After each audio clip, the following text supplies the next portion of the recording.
Welcome back to the channel, guys. I'm BraveX Hero, and today we're going to be talking about a weapon that I believe will be one of the best weapons for this season. I think aside from the amazing re-return of the King's Fall raid, I believe Bungie brought us a lot of great weapons for PvE. And I promise you that by the end of this video, you're going to want to craft 3 different versions of this gun. Oh, that's right. This weapon is craftable.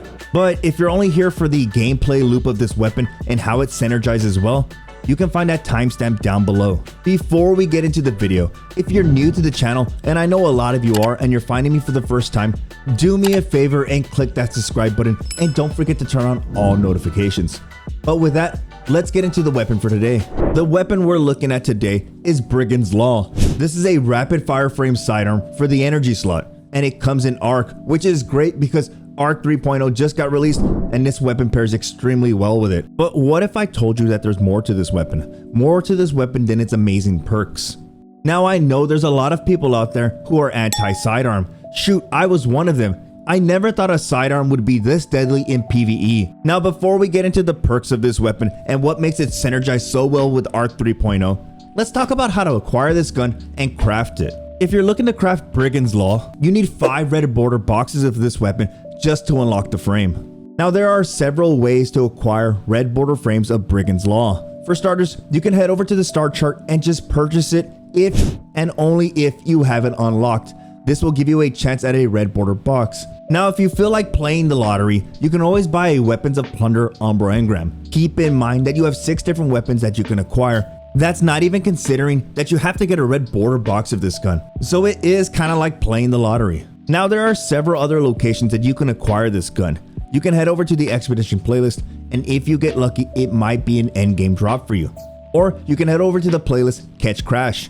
Keep in mind that there's 2 versions, a 1520 and a 1600. Personally, I recommend heading into the 1600 version. Yes, I know it requires a fire team, but this gives you an expedition weapon, guaranteed. With that in mind, if you're a solo player, like I am sometimes, or maybe your friends aren't online, you might want to consider joining the BraveX Hero community Discord. There's a lot of people in there, like myself, running this master activity. You can find a link to my Discord down below. I look forward to seeing you there. When it comes to selecting a barrel for Brigand's Law, it is a sidearm and it's a rapid fire frame. Essentially, it's going to be bouncing out of your hands, so you want the best possible recoil and less bounce intensity. So overall, the barrel we want is going to be Arrowhead Break. This gives you 100 recoil direction and lowers your bounce intensity to 0. By selecting Arrowhead Break, you turn this weapon from a sidearm to a straight laser beam. Okay, this next column over, we're gonna have a lot of conflicting opinions. For my PvP players out there, range is always necessary on any sidearms, so accurized rounds is your option there. But for my PvE players, you want something to boost the reload. And let me tell you why. This is a rapid fire frame, and the intrinsic perk reads Full Auto, deeper ammo reserves, slightly faster reload when your magazine is empty. 2 things out of that. It's full auto, essentially meaning you're not going to have to run a full auto mod, which is awesome. Next, slightly faster reload when your magazine is empty. You always want to run dry with this weapon because it's going to give you a super fast reload. You want to stack that reload on top of another reload perk, which Tactical Magazine or Flared Magwell are the best options for my PvE players. Now you might be a little confused. Brave, why are we going balls deep on reload? Guys, it'll all make sense when we get into the enhanced perks. Getting into our enhanced perks, there's only one perk in this next column that's necessary. That's going to be the perk Pugilist. Now the reason we're going with the perk Pugilist is because final blows with this weapon generate melee energy. Dealing melee damage briefly improves this weapon's handling. You can tell from the footage in the background, we're shredding enemies. It doesn't matter if we're going into the King's Fall raid, or we're doing a Valve Disciple raid, or you're jumping into a Legend Lost sector. With the perks we're choosing today, you're really going to get your bang for your buck with Pugilist. Now, the enhanced version reads, Final blows with this weapon generate improved melee energy. Now, I wasn't able to test the improved melee energy you get from it, but regardless, even if it's just a little bit, all of that is beneficial to any of our builds. There are a lot of other perks in this column here, but Pugilist is really going to benefit you, especially since Destiny 2 PvE relies heavily on your abilities. Being able to get one of your abilities back is super beneficial to you and also your teammates. Now in the final column, There's a lot of great choices, and when I mean a lot, guys, I'm gonna give you one main choice and also 2 runner-ups. This is why I said you're probably gonna craft multiple versions of this gun. Getting into the final column, the main perk we want is Volt Shot. This reads, reloading this weapon after defeating a target overcharges this weapon for a short period of time, causing it to jolt on its next hit. Look, I am a huge Dune Marchers fan, and I'm not sure if you've ever been hit by them or you've hit enemies with them, but that little chain electricity, that is such an amazing perk, and it's so deadly, you deal a lot of damage. What if I told you that that perk right there is Volt Shot? Essentially, when you secure a kill with Brigand's Law and you have the perk Volt Shot, when you reload that weapon, you now activate the perk Volt Shot, and this is active for 6 seconds. Once you deal damage to a target, you electrify any nearby targets, and boom, you have what I call the Dune Marchers in the form of a sidearm. Now, when you hit a target, the perk goes away, but it's okay though, because when you secure another kill, this activates Volt Shot for another 6 seconds. Now, we'll talk more about this combination of perks of Pugilist and Volt Shot at the end of the video, but for now, if you're looking for other options like I am, I'm going to be crafting multiple versions of this gun.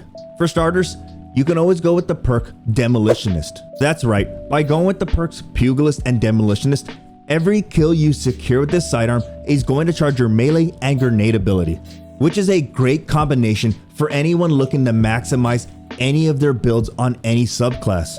Being able to get your melee and grenade back on kills is massive. Lastly, if you're looking for a more melee heavy build, you can always go with the perk Swashbuckler. Each time you get a kill with this gun or melee kill, this weapon now gains bonus damage. Before we get into the perks that I'm crafting on my first Brigand's Law, let's talk about the other 2 versions that I want to craft. My second PvE version of this gun is going to be Pugilist and Demolitionist. Both of these perks will complement any build I go with in any future videos and in any future seasons. My third version that I'm crafting is going to be a PvP focused one. Yes guys, I do cover PvP videos. The perks that I'm going with is Enhanced Threat Detector and Enhanced Rangefinder, both of which are great for PvP. By choosing Accurized Rounds, Threat Detector, and Rangefinder, not only will I have a good amount of range with Accurized and Rangefinder, but when I'm near enemies, I'll have better reload, stability, and handling. But okay, here comes the fun part. Let's get into why I decided to go with Pugilist and Volt Shot. Okay, there's a lot to unpack here. For starters, when I secure a kill, Pugilist will activate, and I'll start getting a little bit more melee energy after every kill. At the same time, Volt Shot will activate, thus activating the perk for 6 seconds. When I deal damage to a target, it'll shock any nearby enemies. As you can tell from the footage in the background, I am just activating this perk over and over and over. And what do you notice? I am not reloading after every kill. I am running completely dry with this weapon because I want to take full advantage of the intrinsic perk Rapid Fire Frame. Slightly faster reload when the magazine is empty. And yes guys, this is why we wanted to go with more reload on this weapon, because you can just kill a target and just run dry, and it's going to be a faster reload than it would be if you stopped after every kill. But it doesn't end there. What if I told you that Volt Shot synergizes well with the ARC 3.0 class? If you go with the fragment Spark of Discharge, ARC weapon final blows have a chance to create an ionic trace. Brigand's Law is an ARC weapon. Now if we add the fragment Spark of Ions, defeating a jolted target causes an ionic trace. Yes, that's 2 ionic traces already. And to put the icing on the cake, running the aspect Electrostatic Mind, defeating targets with arc abilities or defeating jolted or blinded targets creates an ionic trace. Collecting an ionic trace makes you amplified. But what if I told you that there's still more? While you're amplified, running the fragment Spark of Amplitude, rapidly defeating targets while you are amplified creates an orb of power. But we're not done yet. If we run the Arc Siphon mod, rapid arc final blows create an orb of power. Didn't I tell you that at the end of the video, it was all going to make sense? You're going to be generating ionic traces to get your abilities back. When you get kills, you're activating Pugilist, and you're also activating Volt Shot. All at the same time, you're generating orbs of power by utilizing Brigand's Law. And there you have it guys. This is why Brigand's Law is going to be such a powerhouse in PvE activities. There are a lot of good roles for this weapon. This is why I'm going to be crafting 3 different versions. But on that note, comment down below on what version you're going with. Which role are you going to be crafting? Thank you so much for stopping by. Again, if you're new to the channel and you enjoy these type of videos, then do me a huge favor and hit that subscribe button. You enjoy the rest of your day, and I will see you in the next video.